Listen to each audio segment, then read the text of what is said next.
Nous avons eu une attitude que j'aimerais définir responsable, dans le sens que la majorité a essayé dans cette phase de difficulté d'avoir un dialogue avec la Commission, avec les forces politiques, donc une attitude qui a été une attitude d'ouverture, de disponibilité à la confrontation et à la disponibilité au dialogue, en essayant de comprendre s'il y avait des suggestions, des idées utiles, partageables de notre point de vue, à insérer dans le bilan et donc à le présenter à l'approbation de l'Assemblée.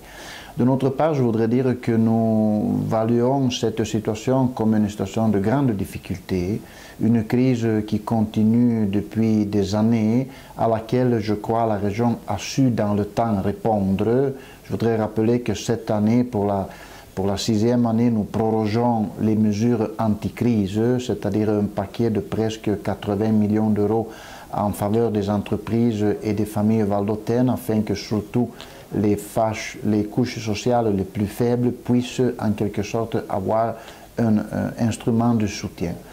Donc il y a une émergence à affronter, il y a une situation nouvelle. Nous avons travaillé sur la possibilité de repérer de nouveaux fonds. Je pense aux fonds européens que dans les prochaines 6 années permettront à la Vallée d'Aoste de dépenser presque 120 millions de livres.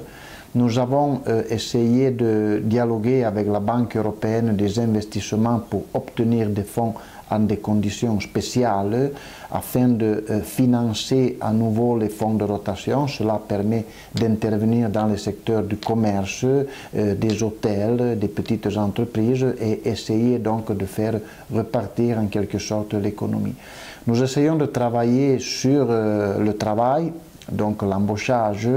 Les chantiers forestiers seront financés immédiatement et là est une réponse concrète à toute une série de personnes, notamment en dessus de 50 années, qui vivent dans une situation de difficulté, qui peuvent avoir une immédiate réponse dans le système du travail. Nous prorogeons les mesures anti-crise, nous essayons de proroger le non-remboursement des dettes, nous essayons donc d'intervenir dans tous les secteurs. On nous reproche qu'il y a trop de dépenses courantes. En effet, la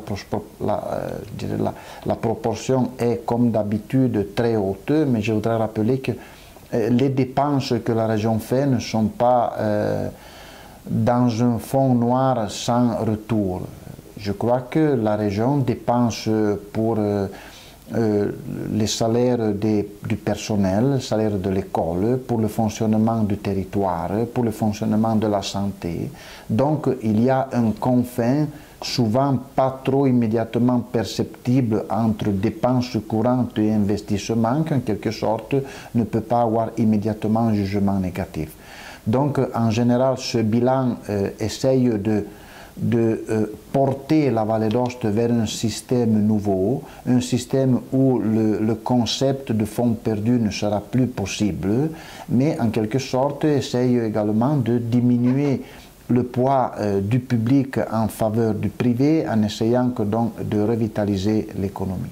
S'il y a un fil rouge que je suis en train de percevoir trouve du consensus dans toutes les forces politiques, c'est une nouvelle conscience que l'ennemi n'est pas ici, mais l'ennemi en quelque sorte est l'État italien, que chaque fois impose aux régions, aux collectivités, notamment à celles à statut spécial, des mesures drastiques de financement de la dette italienne.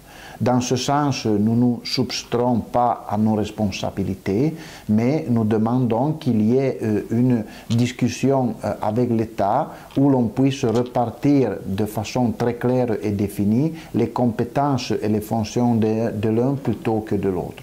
Cela afin de programmer, cela afin d'avoir des certitudes pour la collectivité valdôtaine et donc de programmer d'ici aux prochaines années une reprise du système Vallée d'Aoste et faire comme d'habitude les intérêts des Valdôtains.